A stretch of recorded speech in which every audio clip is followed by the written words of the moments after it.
Okay, third time's the charm. I've recorded this way too many times. I hope I can speak coherently. But for today's episode, we're doing a going through life socially awkward episode. And I have no idea why I decided to do this particular episode today. I just felt like it. And I am qualified to talk about this because I've gone through life socially awkward for 23 years.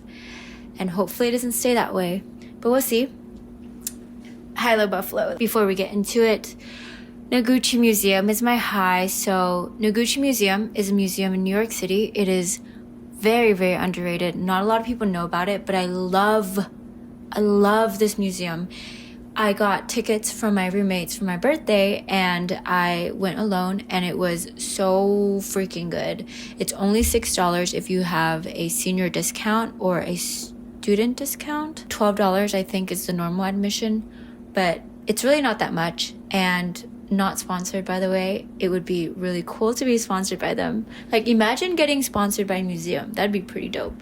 But anyways, it's basically a museum featured on a particular artist, Noguchi, and he's a Japanese American artist. He's known for his collection of lanterns, but he's done other things too, many sculptures, especially rock sculptures, and it was literally so cool to see. I highly recommend it if you're ever in the city. Not a lot of people talk about it, and it's not going to be on one of those travel guides that you're going to find on the internet.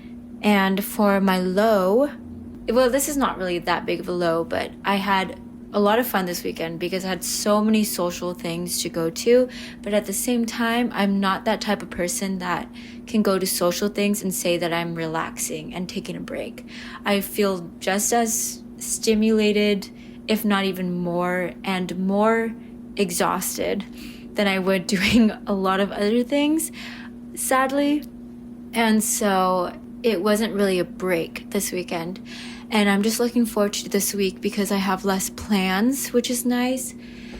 But at the same time, I'm saying that right now, and I'm sure in like one day, I'm gonna fill up my calendar somehow.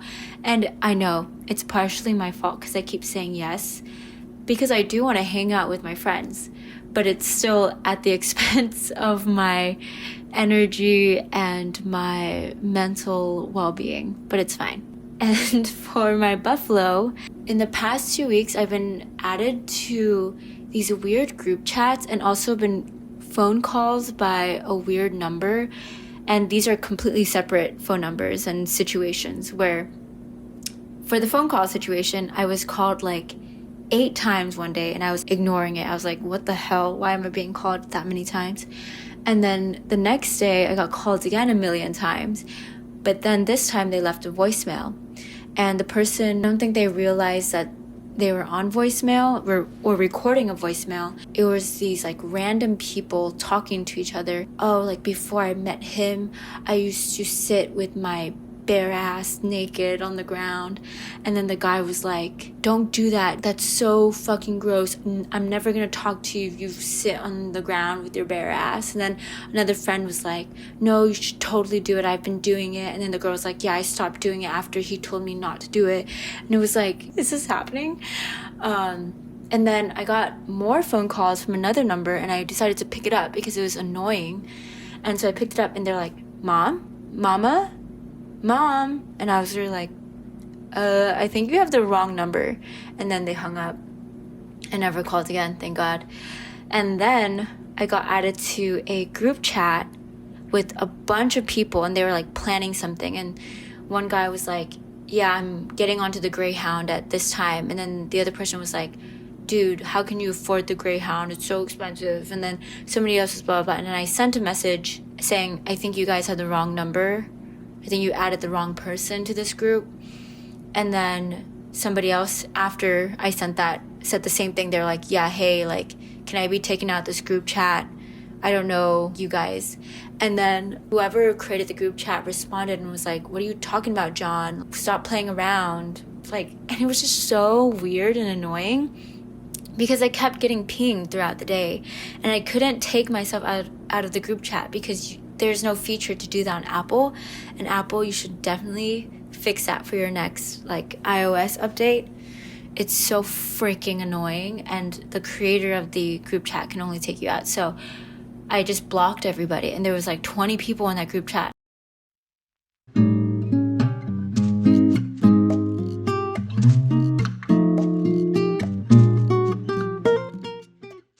Okay, I'm gonna expose myself and just talk about a few really embarrassing stories about me being socially awkward, and these haunt me till this day, like they're but anyways, the first thing, so how I met my best friend.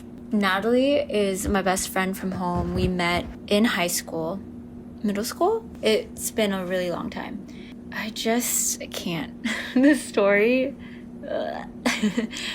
Her and I were in the same PE class. This is like the first day of PE, or maybe even second, and she had a rubber band on her hand, and I needed a rubber band this one day because I forgot to bring one.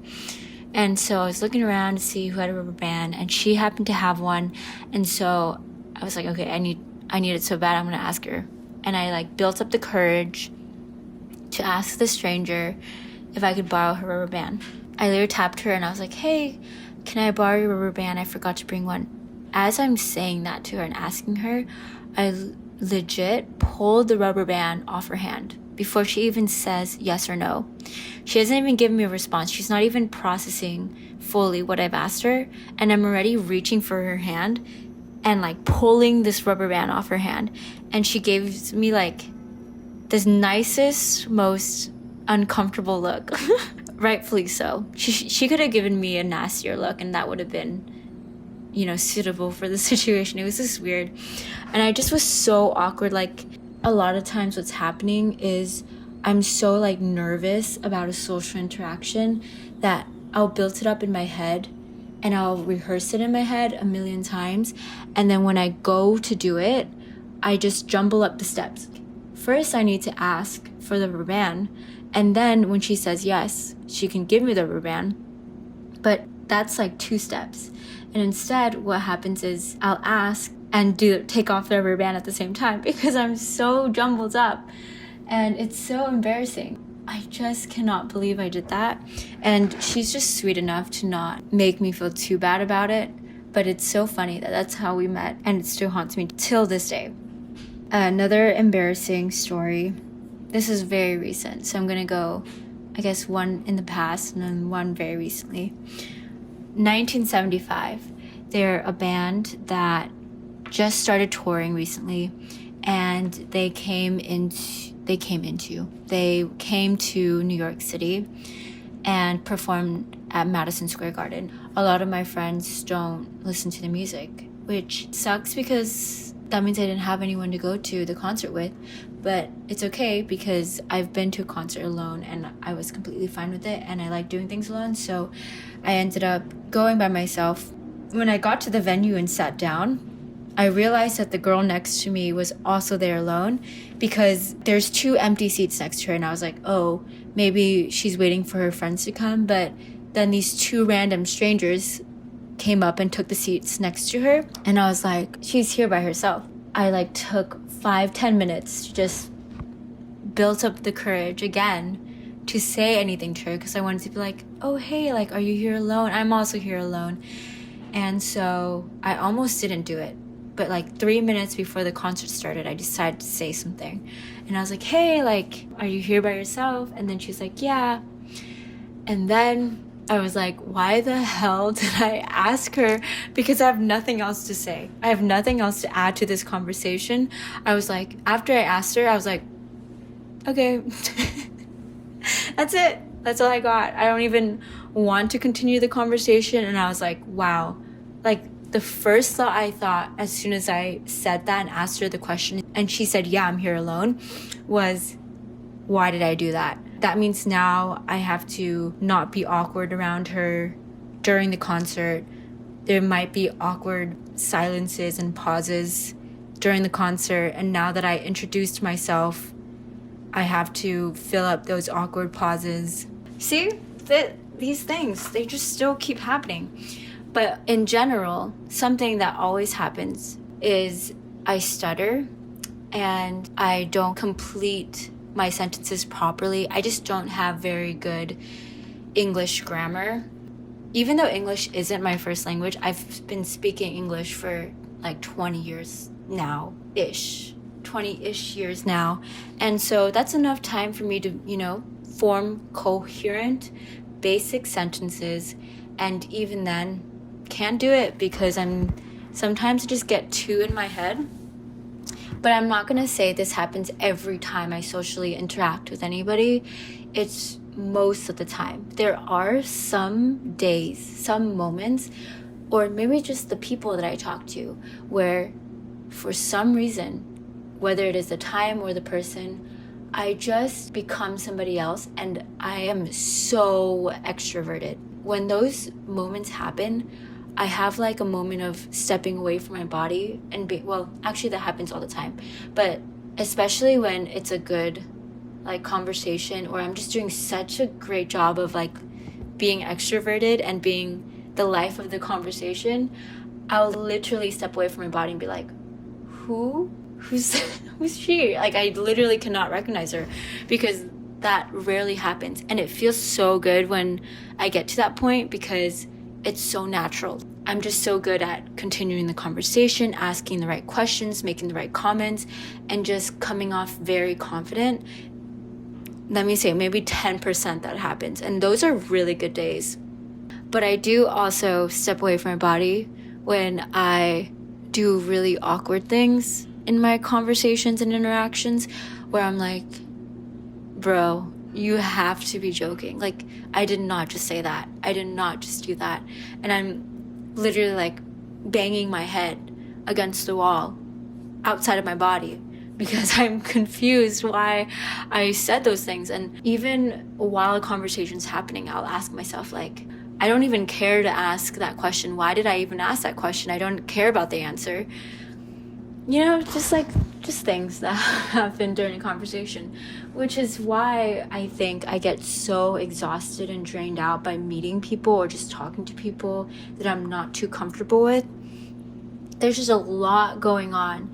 Like, every single moment, I'm trying to take in what's happening around me, what the person is saying. It's very unexpected with every single person you meet, like what they're going to say, how they're going to react. And you have to be pretty fast to react and respond back without looking uncomfortable, without making them uncomfortable. And it's just such a skill to be able to do this. So I give a lot of props to people who can carry conversations with people they don't know. And it's really cool. It's very flattering. It's very attractive. It just doesn't work out for me. Also, this really sucks, because to get farther in life, I think the secret is networking and being able to socialize and create those connections. And that requires being not socially awkward. That's why I just can't do networking events, bars. Bars are like made to just scare me. I'm too afraid. Whenever I go to a bar, I have to like really hype myself up. I really have to prepare to like go into really uncomfortable situation, because it inevitably happens. Just like standing around in a bar and not having anyone to talk to when you're sober, that's painful. And you're just like looking around, and I feel like when that happens, everyone notices that I'm just standing around.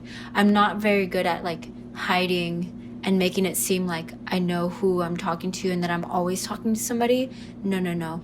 I'm clearly not part of a group. I kind of just like stand on the outside of the group, and I'm like, it's just as bad to just be awkwardly outside of a group as much as it is trying to make conversation with somebody that you're not really meshing well with. Yikes. That's why I love clubs, guys. Clubs are way better, because you don't need to talk. You can't even talk even if you wanted to, because no one can even hear you, and you can't hear the other person. All you have to do is dance. I know not everyone agrees. I know there's so many people who love bars better.